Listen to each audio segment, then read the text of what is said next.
Hello, dear listeners. Welcome to another episode of our tedious history for sleep. I am your narrator tonight, and I'm here to accompany you on another journey through the past, where seemingly insignificant details reveal profound truths about the human experience. Tonight, our time machine will take us to an era that many consider elegant and refined, the Victorian era. But forget for a moment the romanticized images of luxurious salons, elaborate dresses, and impeccable etiquette that populate our imagination. You are about to discover the darker and more challenging side of this period, learning how daily life was a constant battle for survival, even for those who didn't live in absolute poverty. As you settle comfortably in your bed with immediate access to electric light, running potable water, and countless modern conveniences, imagine for an instant what it would be like to wake up on a morning in 1850 in England, the penetrating cold of rooms without central heating, darkness broken only by the weak light of expensive candles, and the knowledge that every drop of water would need to be manually carried from distant wells. Before we continue our journey, I gently remind you that you can express your appreciation for this content through likes, and that new listeners are always welcome by subscribing to our channel. Your comments about similar experiences or historical curiosities always enrich our nighttime community of past explorers. Imagine a world without plumbing, electricity, or even reliable medicines. This is the reality of Victorian life. Could you survive a single day in this difficult era? Discover how the Victorians endured and why you might not last 24 hours. Forget the romanticized Victorian era from your history books. We're diving into the darker side of 19th century life, revealing the hardships and challenges that made daily survival a struggle. Prepare to be amazed by the resilience of Victorian people and shocked by how different life was back then. Have you ever wished to escape the modern world and live a simpler life? Think again. We're exploring the Victorian era, where even the simplest tasks were an ordeal. Get ready for a hilarious and slightly frightening trip back in time, revealing why you'd be begging for a modern bathroom by the end of the day. To truly understand why you wouldn't last 24 hours in the Victorian era, we must begin at the beginning, the awakening. While you might wake up naturally with soft light filtering through curtains or the gentle sound of a modern alarm clock, Victorians awakened in a world of darkness and cold that immediately tested their endurance. The Victorian awakening typically began at 4 or 5 in the morning, well before sunrise during most of the year. There were no light switches to flip, no central heating to ward off the penetrating cold that accumulated during the night. The first challenge of the day was locating and lighting a candle in absolute darkness, a task that required extreme care to avoid fires, one of the leading causes of death at the time. Candle lighting was not just inconvenient, it was prohibitively expensive for many families. A single candle of reasonable quality cost the equivalent of several hours of work for a common labourer. Therefore, many families economised by reusing candle remnants, creating improvised torches, with rags soaked in animal fat, or simply living in perpetual twilight whenever possible. Artificial light was a luxury, not a basic necessity as we consider it today. Once they could see minimally, Victorians faced the second great challenge: dressing in a freezing room. The clothing of the era was not designed for convenience, but for conformity with rigid social standards. Women faced the laborious process of donning multiple layers: chemise, drawers, corset, crinoline or bustle, and finally the main dress. This process could easily take 30 to 45 minutes, often with help from other family members or servants, if the family could afford to keep them. Men, although they had a slightly less complex dressing process, still faced the need for formal clothing, even for the most basic work. Elaborate ties, vests, coats, and top hats were essential for maintaining social respectability. Leaving home inadequately dressed could result in social ostracism or even job loss. After the challenge of dressing came the question of morning hygiene. Forget hot showers, running water, or even indoor bathrooms. Most Victorian homes, including many middle-class ones, did not have indoor bathrooms. Morning hygiene consisted of washing the face and hands in a basin with cold water, often shared by the entire family. Water had to be carried from community wells or bought from street vendors, and every drop was too precious to waste. The question of physiological needs presented another significant challenge. The necessaries were typically located in separate buildings at the back of properties, exposed to the weather and often shared by multiple families. During winter, using these facilities required considerable courage, and many people preferred to use chamber pots during the night, which then needed to be emptied and cleaned in the morning. A nauseating task that usually fell to the women or servants of the house. Breakfast, when available, was a simple and limited meal. For the working classes, it might consist only of watery oatmeal porridge, low-quality bread, and weak tea. Sugar was a luxury, milk was often sour due to lack of refrigeration, and fresh produce was rare and expensive. Many families started the day hungry simply because they lacked resources for an adequate meal. Social hierarchy permeated every aspect of daily life. From the moment they woke up, Victorians were constantly aware of their position in society and the expectations associated with it. Servants rose earlier than their employers. Children did not speak until addressed by parents. And married women could not make significant decisions without consulting their husbands. These hierarchies were not just social conventions. They were unwritten laws that governed behavior, opportunities, and even access to basic resources. Work began early and was physically demanding for practically all social classes.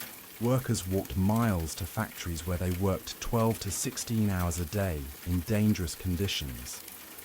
Housewives faced entire days of heavy domestic work, carrying water, making fires, preparing food from scratch, washing clothes by hand, and caring for children without any modern conveniences.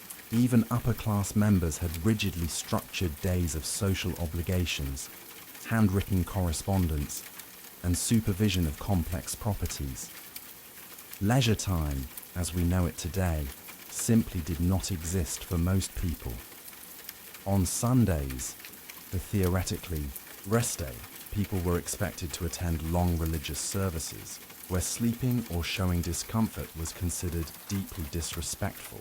Entertainment consisted mainly of reading, for those who could read, music played at home, or occasional walks through local parks when weather permitted. This exhausting daily routine was maintained without any of the modern safety nets. There was no health insurance, unemployment benefits, or retirement systems. An illness or injury could instantly reduce a respectable family to absolute poverty. This constant knowledge of vulnerability added a layer of anxiety that permeated every decision and every moment of the Victorian day. While our modern imagination tends to romanticize the Victorian era as a period of elegance and refinement, daily reality was dominated by privations that would severely test anyone accustomed to 21st century comforts. The most basic necessities of life, water, sanitation, and protection from disease, represented daily challenges that shaped every aspect of Victorian existence. The question of potable water perfectly illustrates how something we take for granted today was a constant concern. In Victorian London and most growing cities of the era, water supply was irregular, contaminated, and often dangerous. Most of the population depended on community wells, public fountains, or street vendors who carried water in barrels through the streets. This water, even when not visibly dirty, was often contaminated with human waste, industrial residue, and a variety of deadly pathogens. The concept of running water inside homes was an extraordinary luxury reserved only for the wealthiest members of society. Even respectable middle-class families carried water in buckets and jugs, storing it in containers that quickly became breeding grounds for bacteria. The lack of understanding about germs and contamination meant that people often reused the same water for multiple purposes: washing faces, preparing food, and even drinking. This precarious water supply situation was intrinsically linked to the even more serious problem of sanitation. The sewer system, when it existed, was primitive and inadequate for rapidly growing urban populations. In most areas, human waste was collected in cesspits that regularly overflowed, contaminating soil and groundwater. In many parts of London, waste was simply dumped directly into the River Thames, the same source from which many people obtained their drinking water. The result of this toxic combination of contaminated water and inadequate sanitation was the prevalence of diseases we now consider easily preventable. Cholera, known as the Blue Terror due to the coloration it gave victims' skin, regularly swept through Victorian communities. During a single outbreak in 1849, more than 14,000 people died in London alone. The disease spread with terrifying speed through entire neighborhoods, killing healthy people within hours. Typhoid fever was another silent killer that lurked in every glass of questionable water.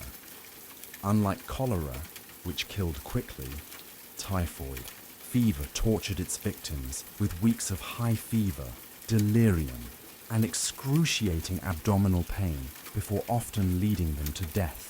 Entire families were decimated by these diseases, leaving children orphaned and spouses widowed without any social safety net. But perhaps the most distressing aspect of Victorian life was the resigned acceptance of infant mortality as a normal fact of life. In the poorest urban areas, more than half of children died before completing 5 years of age. Even in middle-class families, it was rare to find parents who had not lost at least one child. The causes were varied: diarrheal diseases, respiratory infections, domestic accidents, and countless conditions that today would be easily treatable with basic antibiotics. Victorian medicine, although well-intentioned, often caused more harm than good. Doctors of the era still believed in the theory of bodily humours and often prescribed treatments we now recognise as harmful or even deadly. Bloodletting was a common treatment for almost all diseases, further weakening already debilitated patients. Medications often contained mercury, lead, or other toxic substances that caused long-term poisoning. Surgery was a desperate last resort, performed without adequate anesthesia or understanding of sterilization. The mortality rate from post-operative infection was so high that many patients died not from the original condition, but from attempts to treat it.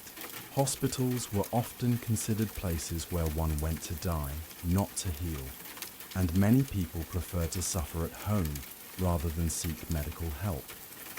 For women, childbirth represented a significant death risk with each pregnancy.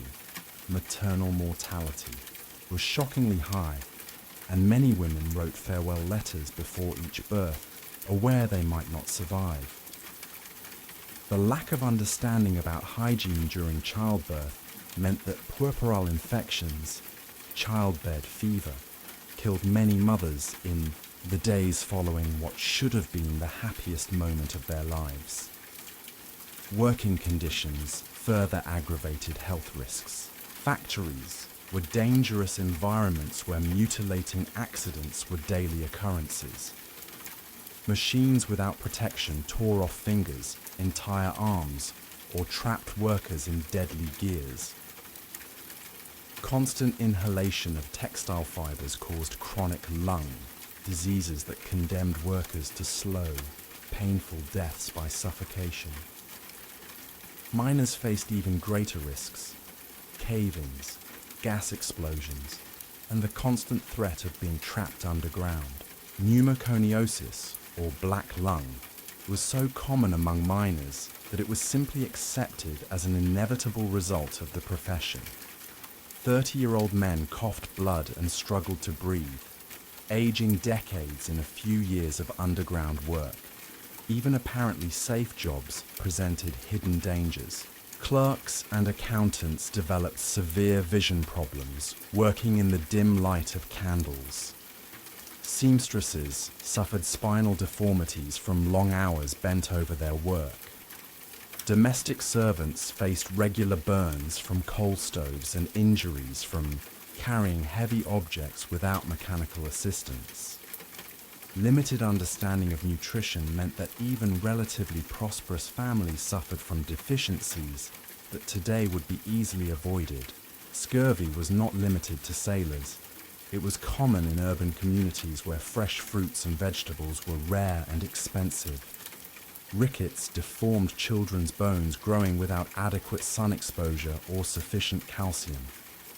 These harsh realities were not occasional aberrations, but rather the daily texture of Victorian life. Premature mortality was so common that people developed a different relationship with life and death, being simultaneously more resilient and more resigned to suffering than we can imagine today. The Victorian conception of hygiene presents a fascinating paradox that perfectly illustrates how apparently civilized practices can hide deeply problematic realities. Although the Victorian era is remembered for its obsession with propriety and impeccable appearance, the reality of personal hygiene was complex, often dangerous, and based on fundamental misunderstandings about health that could easily cause more harm than good. Victorian society was obsessed with the external appearance of cleanliness and respectability. For Victorians, especially the growing middle class, physical appearance was a direct reflection of moral character. A well-dressed and apparently clean person was automatically considered morally superior to those who could not maintain the appearance standards of the era. This social pressure created a dynamic where people invested extraordinary time and resources in appearing clean, even when actual hygiene practices were inadequate or even harmful. Complete bathing was a rarity that occurred perhaps once a week, if that. The logistics involved in preparing a bath were Herculean. First, it was necessary to carry sufficient water, often from distant sources, then heat it on coal stoves, a process that could take hours, and finally transport the hot water to bathtubs that needed to be assembled and disassembled with each use. For most families, this complex operation was simply impractical for daily use. When baths occasionally happened, they were often shared by the entire family in the same water, following a rigid hierarchy. First, the head of the family, then the wife, followed by the children in order of age, and finally the servants. The water, already questionable in its initial cleanliness, became progressively dirtier with each person, so that the last to bathe often came out dirtier than when they entered. Daily hygiene, therefore, was limited to what Victorians called washing by parts, cleaning only the visible areas of the body with a damp cloth and a small amount of cold water in a basin. This process focused mainly on the face, neck, and hands, the only parts of the body that would be seen by other people. The rest of the body remained unwashed for extended periods, creating ideal conditions for skin infections, parasites, and body odors that were masked with heavy perfumes and aromatic powders. The absence of understanding about germs and bacteria led to practices we now recognize as dangerous. Families often shared towels, washcloths, and even toothbrushes when these existed. Water used for washing was rarely changed during the day, becoming a breeding ground for pathogens that were spread from person to person during the cleaning process. For Victorian women, the pressure to maintain an impeccable appearance was particularly intense and dangerous. Beauty standards of the era demanded extremely pale skin, considered a sign of refinement and social distinction. To achieve this desired pallor, many women used cosmetics containing lead, arsenic, and other toxic substances. Lead-contaminated rice powder was generously applied to the face, causing gradual poisoning that manifested symptoms like chronic fatigue, digestive problems, and eventual neurological damage. Products for darkening eyelashes and eyebrows often contained antimony, a substance that caused severe eye irritation and eventual blindness. Rouge for coloring cheeks was often made with cinnabar, a mercury compound that caused skin lesions and nervous system damage. Ironically, in the pursuit of beauty and the appearance of health, many women were systematically poisoning themselves. The era's obsession with fragrances and perfumes was not just a matter of vanity, but a desperate attempt to mask body and environmental odors that were a constant reality of Victorian life. It was believed that strong odors could cause diseases, a theory that wasn't completely incorrect, although the scientific explanations were wrong. Victorian fragrances were intense and often overwhelming by modern standards, made with concentrated, natural oils that could cause severe allergic reactions and headaches. Hair hygiene presented its own unique challenges. Hair was washed rarely, perhaps once a month, using harsh soaps made with caustic soda that dried both hair and scalp. Between washings, hair was cleaned with absorbent powders made of starch or flour, which were brushed through the strands to absorb oiliness. These powders, however, often attracted insects and rodents, especially when made with food ingredients. The elaborate hairstyles of the era aggravated hair hygiene problems.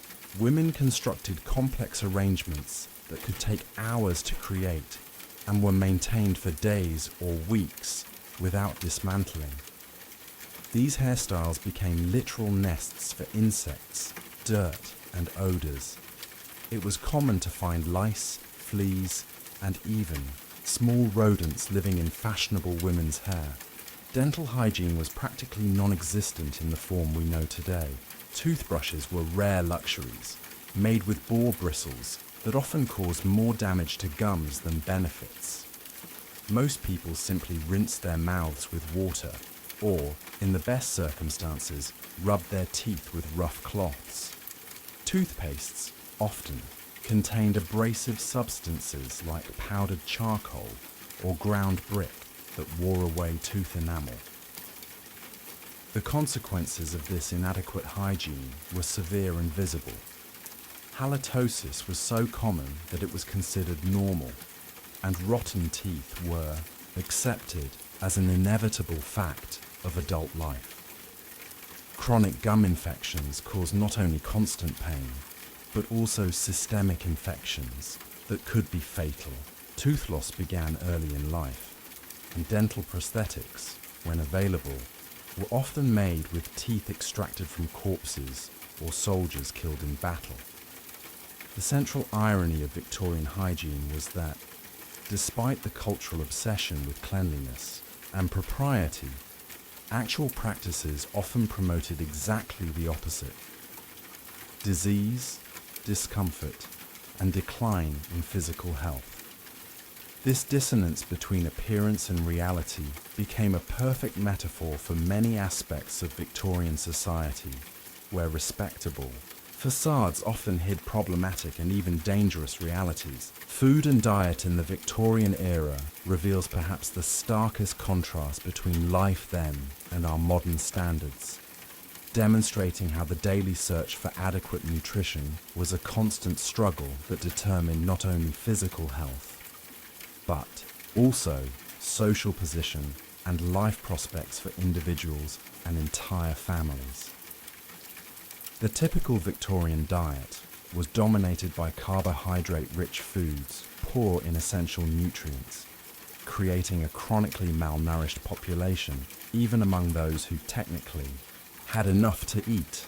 Bread was the absolute staple food, often constituting 70% or more of daily calories consumed by the working classes. This bread, however, was far from the nutritious variety we know today. It was often made with inferior flour, adulterated with substances like plaster, alum, or even sawdust to increase volume and reduce costs. Food adulteration was an endemic problem that turned even the most basic foods into potential health hazards. Bakers added copper sulfate to bread to give it a more attractive golden color, while milkmen diluted milk with often contaminated water and added chalk to restore the white color. Tea was mixed with used leaves and colored with dangerous chemicals, and sugar was often contaminated with sand or other cheap impurities. For working-class families, dietary monotony was oppressive and nutritionally inadequate. A typical meal consisted of hard bread with a little margarine or lard, accompanied by weak sugary tea. When there were resources for protein, this often came in the form of extremely salty bacon or questionable quality meat that was already beginning to deteriorate. Fresh vegetables were occasional luxuries, often limited to cheap potatoes and some onions when the family was lucky. The absence of refrigeration created constant challenges in food preservation that turned every meal into a potentially deadly game of roulette. Meat was preserved through heavy salting, smoking, or preserving in lard, processes that often masked signs of deterioration. Milk soured quickly, especially during warmer months, but many families continued to consume it out of necessity, resulting in chronic gastrointestinal disturbances that further weakened already vulnerable populations.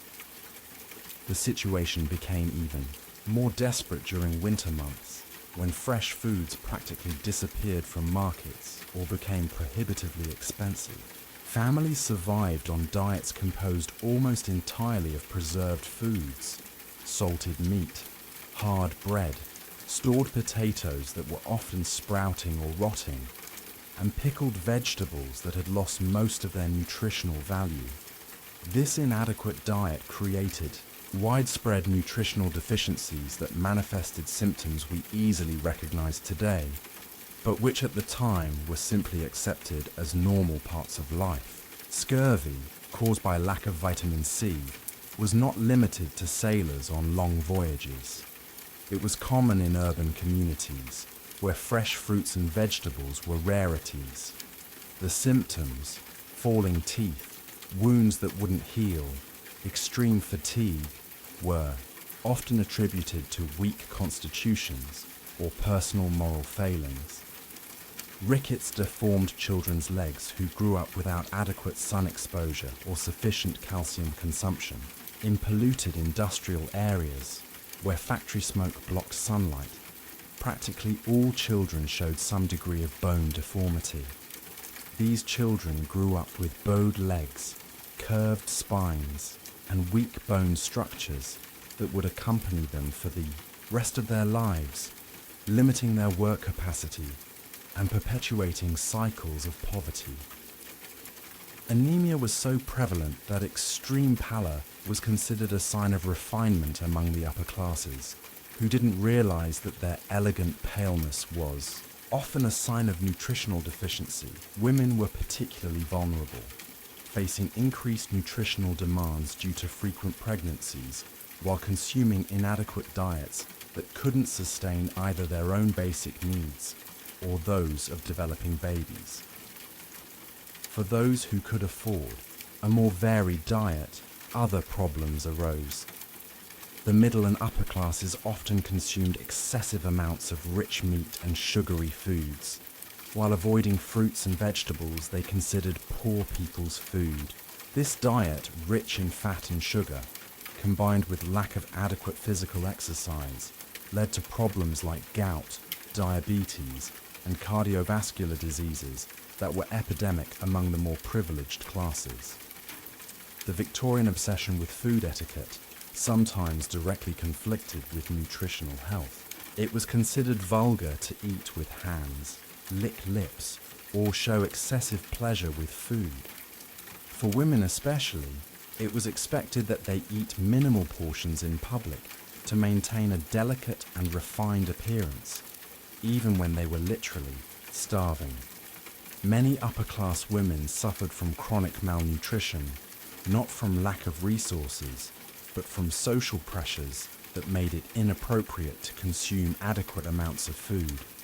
Cooking techniques of the era often destroyed whatever nutritional value foods might have originally had. Vegetables were cooked for hours until they became flavorless mush, losing essential vitamins in the process. The belief that raw foods were dangerous and uncivilized meant that even fruits were often cooked until they became unrecognizable and nutritionally empty. The situation was aggravated by the complete lack of understanding about balanced nutrition. The concepts of vitamins, minerals, and essential nutrients were completely unknown. People ate based on family traditions, local availability, and financial resources, without any knowledge of how to build a diet that sustained long-term health. For children, these nutritional deficiencies had lifelong consequences. Malnourished children not only grew physically smaller and weaker, but also showed impaired cognitive development that limited their future educational and economic opportunities. The cycle of nutritional poverty perpetuated itself through generations, creating entire populations trapped in a state of chronic malnutrition that defined the limitations of their lives from birth. The cruel irony of Victorian food was that, in an era of increasing industrial prosperity and imperial expansion, most of the population lived in a state of constant hunger or severe malnutrition. The theoretical abundance of the era coexisted with the reality that most people went hungry every day, not from lack of food in the world, but from inadequate distribution systems and extreme economic inequalities that made adequate nutrition a privilege reserved for few. The Victorian residential environment represents perhaps the most tangible manifestation of how daily life was a constant battle against forces that threatened health, comfort, and even basic survival. Housing conditions of the era created environments that today we would consider not just inadequate, but genuinely dangerous for human habitation. For the vast majority of the urban Victorian population, home meant overcrowded, poorly ventilated, and structurally precarious spaces that housed entire families in one or two small rooms. These dwellings were often subdivisions of larger houses, where unscrupulous landlords maximized profits by dividing already inadequate spaces into even smaller units. A typical family of 6 or 7 people might live, cook, work, and try to maintain some privacy in a space smaller than a modern medium-sized bedroom. Overcrowding was not just a matter of discomfort, it was a direct threat to health that facilitated rapid transmission of contagious diseases. When one person contracted tuberculosis, influenza, or any other respiratory disease, forced proximity guaranteed that the entire family would be exposed.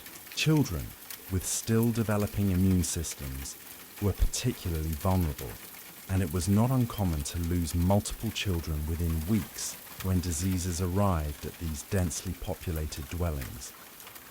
Indoor air quality was a constant concern that affected every breath. Heating systems consisted mainly of open fireplaces or primitive coal stoves that filled small spaces with toxic smoke. Inadequate coal combustion produced carbon monoxide at levels we would consider lethal today, causing chronic headaches, extreme fatigue, and, in many cases, death during sleep. Families faced an impossible choice between freezing in the cold or breathing air that was literally poisoning them. Adequate ventilation was practically non-existent in most dwellings. Windows, when they existed, were often small and poorly fitted, designed more to retain heat than to allow fresh air circulation. During winter, any openings were sealed to conserve heat, creating hermetically closed environments where stale air accumulated for months.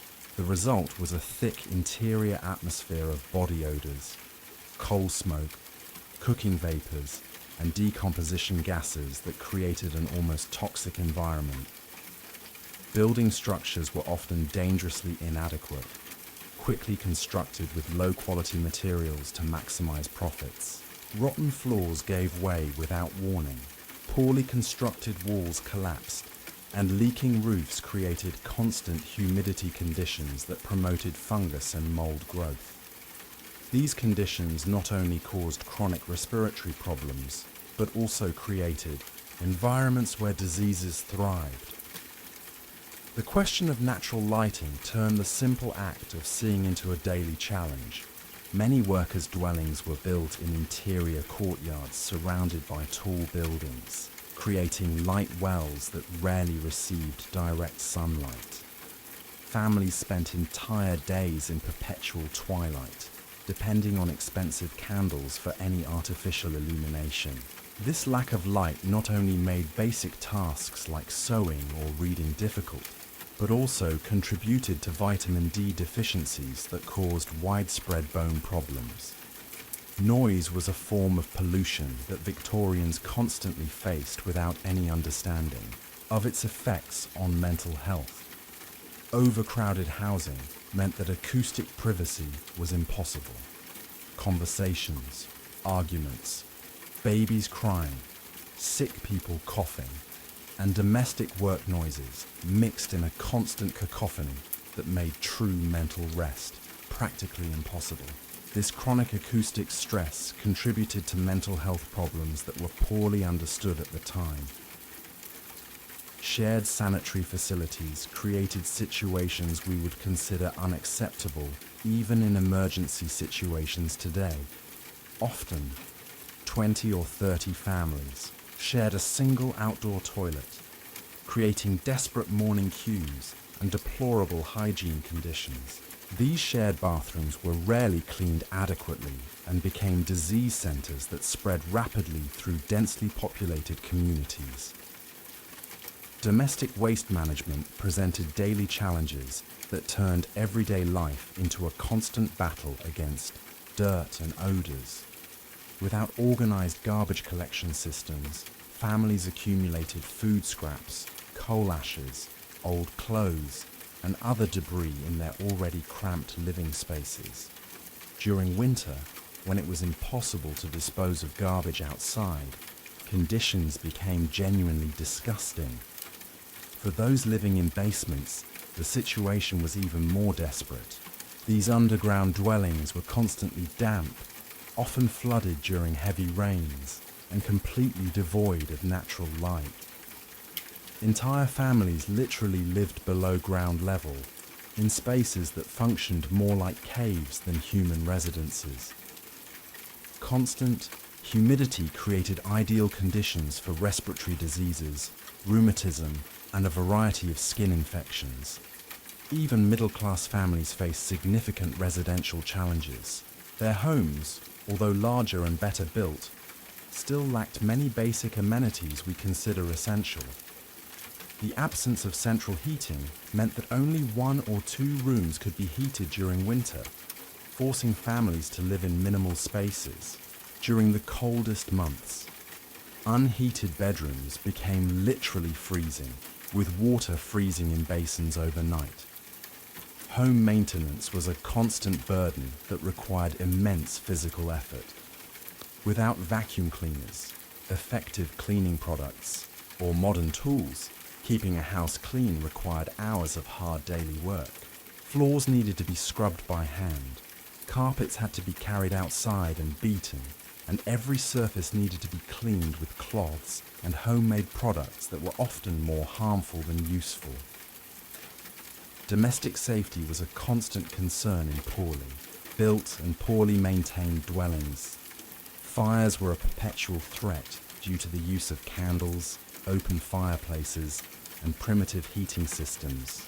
A single knocked-over candle could incinerate an entire dwelling in minutes, and firefighting systems were inadequate or non-existent in most urban areas. The cumulative result of these housing conditions was an environment that constantly tested the physical and mental resistance of its occupants, creating chronic stress that affected every aspect of daily life and significantly contributed to the high mortality and morbidity rates that characterized the Victorian era. The Victorian work world represented a brutal test of human endurance that few modern people could withstand physically or psychologically. Labour conditions of the era were not simply different from ours. They were systematically dangerous, exhausting, and often deadly, creating environments where daily survival was a genuine achievement. The typical workday began before dawn and extended well after nightfall, with 12 to 16-hour shifts being the norm, not the exception. Workers walked miles in the early morning hours to reach factories, often through muddy and dangerous streets, only to face long hours of physically demanding work before making the same walk back home in darkness. In textile factories, which employed a significant proportion of the urban workforce, the environment was a lethal combination of extreme heat, suffocating humidity, and deafening noise. Machines operated without any safety protection, with exposed belts, open gears, and moving components that regularly caught workers' clothing, hair, or limbs. Finger loss was so common that many experienced workers could be identified simply by counting how many fingers they had left. The air in textile factories was deliberately kept humid and hot to prevent fibers from breaking. But this atmosphere created devastating respiratory conditions for workers. Constant inhalation of cotton, wool, or linen fibers caused a condition known as brown lung, or bisonosis, which gradually destroyed lung capacity. Veteran workers could be heard coughing and struggling to breathe throughout the factory floor, a grim harbinger of the fate awaiting younger workers. In mines, conditions were even more dangerous and claustrophobic. Miners worked in narrow, poorly ventilated tunnels, often crawling through spaces so small they couldn't stand upright. The constant threat of cave-ins loomed over every shift, and it was not uncommon for entire mine sections to collapse, burying dozens of workers alive. Rescue was rarely possible, and families often never recovered their loved ones' bodies. Methane gas explosions were another deadly danger that could instantly incinerate entire tunnels. Miners worked by the light of open candles or oil lamps, unaware that they were carrying ignition sources through environments saturated with explosive gases. When explosions occurred, the result was instant carnage that could kill hundreds of people and devastate entire communities. For child workers, who constituted a significant proportion of the workforce, conditions were particularly cruel. Children of 6 and 7 years old worked as scavengers in textile factories. crawling under moving machines to collect loose fibers and clean debris. Many lost fingers or entire hands when caught by machines, and some were literally crushed to death by equipment that didn't stop for accidents. In mines, children worked as trappers, sitting alone in absolute darkness for 12 hours a day, opening and closing ventilation doors when they heard coal carts approaching. These children often developed severe psychological problems due to isolation and constant terror, and many never mentally recovered from the traumas of their working childhood. Domestic work, although seemingly less dangerous, presented its own brutal challenges. Maids woke at 4 a.m. to light stoves, carry water, and begin domestic tasks before the family awakened.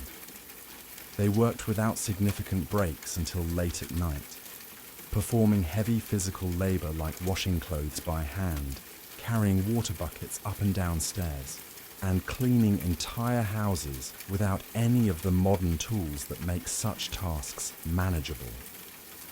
Burns were constant occupational injuries for domestic workers who handled temperamental coal stoves, irons heated over open flames, and large quantities of boiling water for washing and cleaning.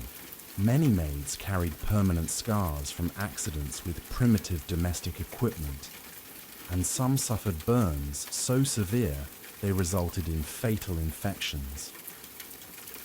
Compensation for workplace accidents was practically non-existent. When workers were injured or killed, their families often faced immediate and desperate poverty. There was no health insurance, disability benefits, or pensions for widows. A workplace injury often meant not only physical suffering, but also economic ruin for entire families. Employers often blamed workers themselves for accidents, alleging negligence or carelessness, even when working conditions were objectively dangerous. This attitude meant that safety improvements were rare, since the costs of implementing protective measures were considered unnecessary when workers could be easily replaced. Seasonal work created periods of forced unemployment that left entire families without income for months. Agricultural workers, construction workers, and many others depended on work that was only available during certain times of the year. During unemployment periods, these families often experienced literal hunger, surviving on inadequate charity or incurring debts that guaranteed continued poverty. For women, work options were severely limited and invariably poorly paid. Work as a seamstress, although considered respectable, paid subsistence wages that barely covered rent and basic food. Many women worked 16 hours a day sewing by the dim light of candles, developing permanent vision problems and spinal deformities due to constant hunched posture. Work in match factories exposed young women to phossy jaw, a condition where phosphorus literally consumed jawbones, causing extreme disfigurement and eventual death. These women, known as match girls, continued working even when their faces were visibly being destroyed by chemical exposure, because the alternative was starving to death. The complete absence of safety regulations meant that every workday was a gamble with life. Workers operated dangerous machines without training, handled toxic chemicals without protection, and worked at extreme heights without safety equipment. Death at work was so common that many industries simply budgeted for normal losses of workers as a regular cost of doing business. The psychological stress of Victorian work was intensified by constant economic insecurity. Workers could be fired instantly without warning or compensation, leaving families without resources overnight. This constant instability created anxiety levels that affected not only workers, but also their families, who lived in perpetual fear of losing their already precarious income sources. The cumulative result of these labor conditions was a chronically exhausted, frequently injured, and constantly terrorized workforce by the possibility of accidents or unemployment that could instantly destroy their lives and those of their families. As our journey through the realities of Victorian life comes to an end, we hope you're feeling particularly grateful to be resting comfortably in your modern bed, surrounded by all the amenities that have made this historical period a distant memory and, for many of us, almost unimaginable. Throughout this exploration, we've discovered that the Victorian era, far from being the elegant and refined period often portrayed in novels and films, was actually a time of daily struggle for basic survival. From the moment they awakened in the freezing darkness of unheated rooms until the end of exhausting days of dangerous work, Victorians faced challenges that would test the limits of any modern person. The absence of running water, adequate sanitation, effective medicine, and safe working conditions created an environment where simple survival was a daily achievement. The combination of inadequate hygiene, poor nutrition, overcrowded housing, and strenuous labor created a cycle of vulnerability that kept most of the population in a constant state of physical and psychological stress. Perhaps the most profound lesson from this exploration is recognizing how recent many of the amenities we consider absolutely basic truly are. Running potable water, reliable electricity, effective medical care, and safe working conditions are extraordinary historical achievements that have fundamentally transformed the human experience in just a few generations. This historical perspective invites us to reflect on our own era. Which aspects of our current life will be considered primitive or even cruel by future generations? How will our age be remembered when viewed through the lens of time? As you prepare to sleep tonight, perhaps you can dedicate a moment of silent gratitude for the everyday miracles that make your life not only possible, but comfortable. Next week, we'll return with another fascinating exploration of the human past. Until then, sleep well, dear listeners, in your heated and safe beds.